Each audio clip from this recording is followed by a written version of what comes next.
Tenho que te contar uma história que eu ouvi falar. Quer ouvir? Fica aí que eu vou te contar.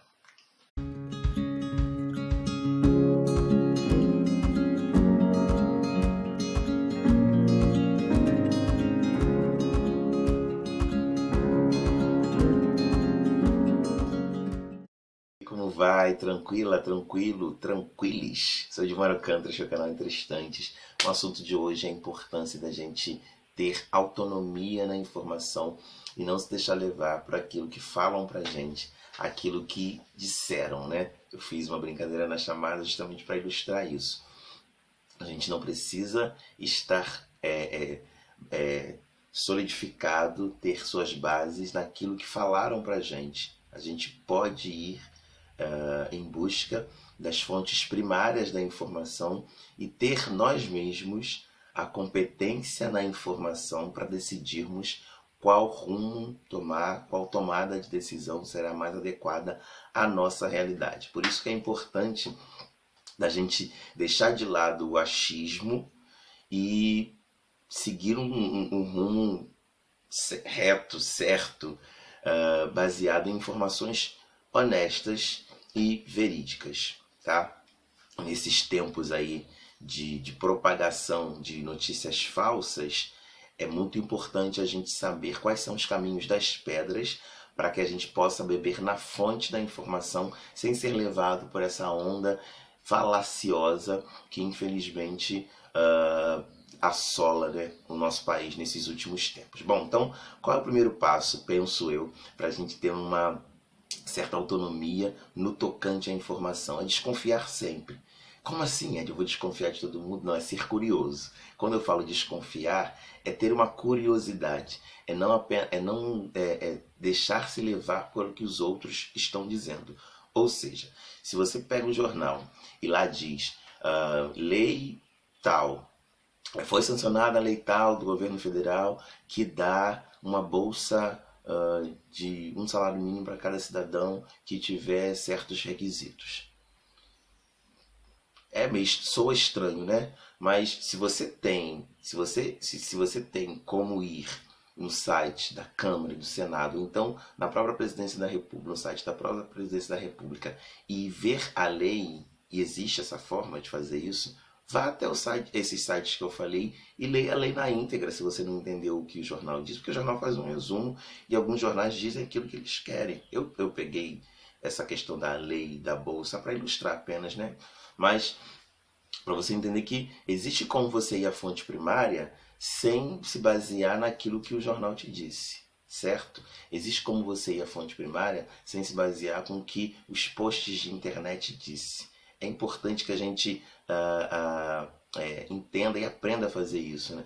Uma coisa eu li na fonte que é isso, isso, isso. Outra coisa é fulano me disse que é isso, sabe? E outra coisa é Bertano me disse, outra aquilo que a gente chama de fonte primária. A gente tem, eu aprendi isso na biblioteconomia, né? A gente tem fonte primária, fonte secundária e fonte terciária. O que é a fonte primária? Bom, eu vou fazer um trabalho que eu vou usar Machado de Assis. Então eu vou ao Machado de Assis, leio o que me interessa para o meu trabalho e escrevo no meu trabalho. Segundo Machado de Assis, taranã, taranã, taranã, taranã. É uma interpretação minha de uma fonte que eu bebi, uma fonte primária.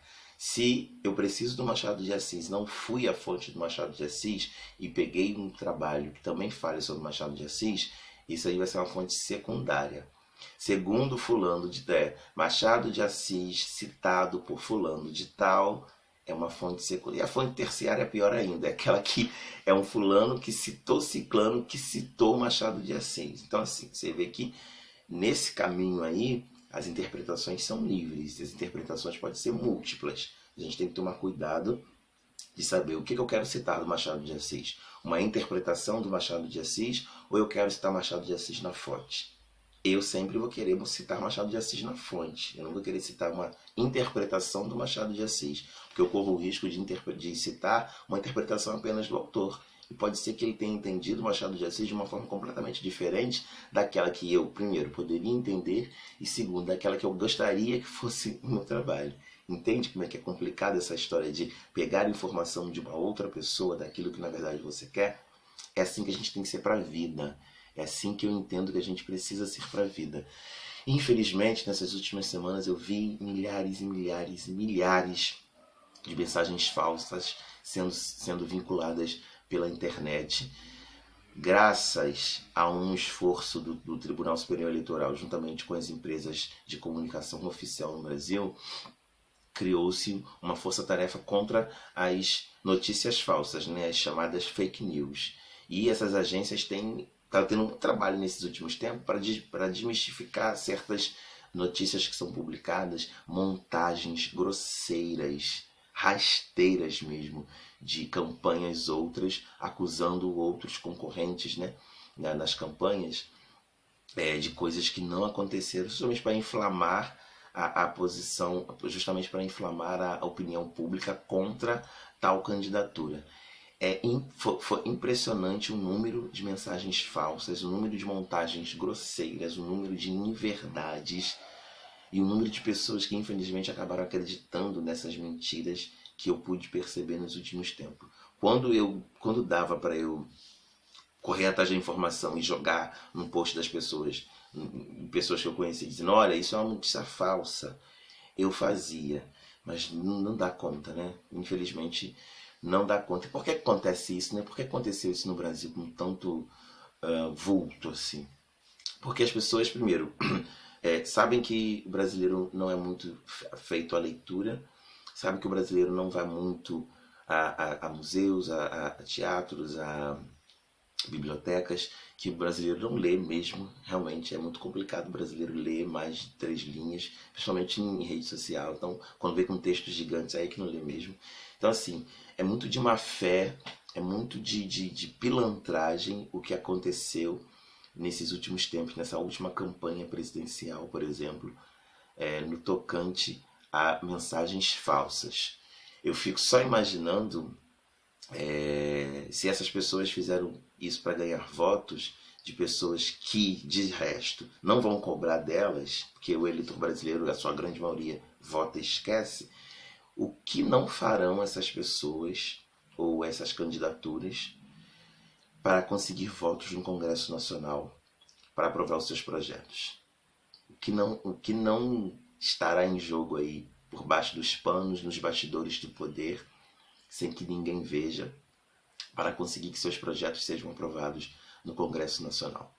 Você que me assiste agora, você que está aqui nesse canal, você que chegou agora, tenha em mente uma coisa: é preciso que você tenha uma competência em informação, uma competência informacional, para que não seja levado, para que não seja levada mais por aquilo que disseram para você. Vá às fontes primárias, sempre que puder. Vá às fontes primárias e tenha você a sua interpretação do mundo, tenha você a sua capacidade de interpretar o mundo, tenha você a sua competência informacional. Isso é muito importante para construir uma sociedade justa, honesta e, acima de tudo, que a verdade possa imperar. Tenha consciência de que você pode mudar o mundo através dos seus atos.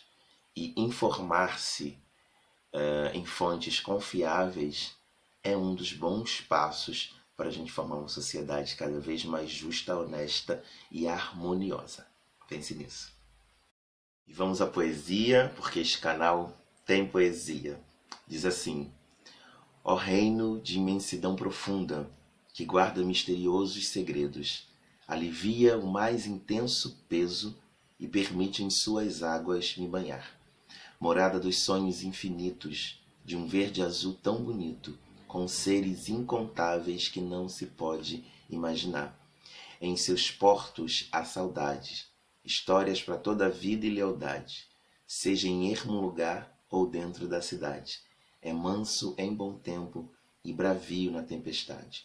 Do oriente ao ocidente se mostra, guarda em seu leito anedotas, serviu de caminho ao sofrimento de prisioneiros que vieram em outros tempos.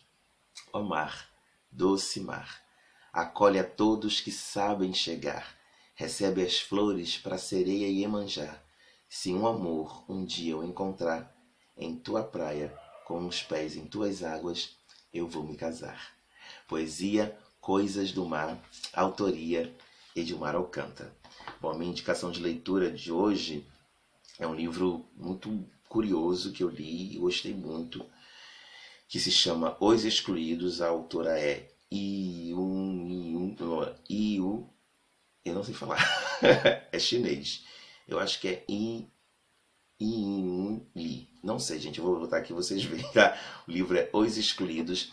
É um livro que fala sobre pessoas que foram excluídas, que viviam excluídas na China pós-revolução cultural. Um livro muito importante para a gente conhecer a China nesse período e como que se organizava a sociedade chinesa nesse tempo pós-Mao Tse Tung, né? Pós-revolução cultural.